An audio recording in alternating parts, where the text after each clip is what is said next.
Ja siellä on sitten toinen Pikesporteista ja se on Pastor Maldonado, jolla on kiinnitys tuohon paalupaikkaan tällä hetkellä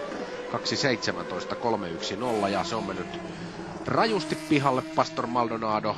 Hänen osaltaan peli on selvä ja näin ollen saattaa olla hyvinkin, että saa sanoa hyvästi myöskin paalupaikalle, jossa hän tällä hetkellä on kiinni, koska kyllä sitä joku vielä ehtii parantaa tässä loppuosalla ja se on vaan niin liukas, että se lähtee siitä ja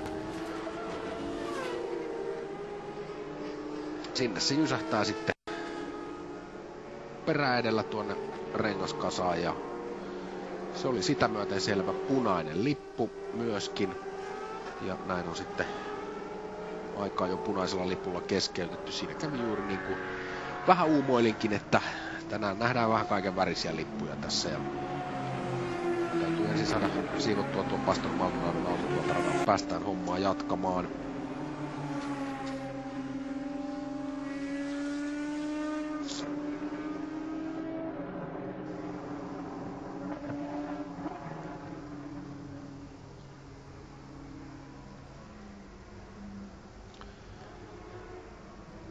Ja nyt tää keli kyllä melkein ratkaisee tämän koko homman. Tällä hetkellä ei edelleenkään 100. Eli tarkoittaa sitä, että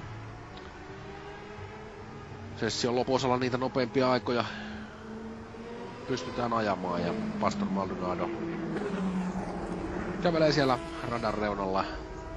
Erittäin nopea kuljettaja ollut tällä kaudella.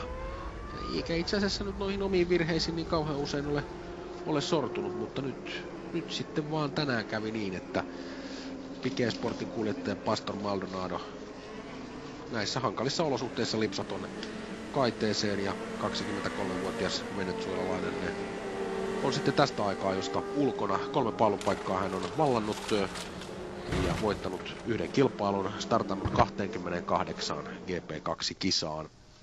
Ja tämä viikonloppu on sitten hänen 29. ja 30. starttinsa.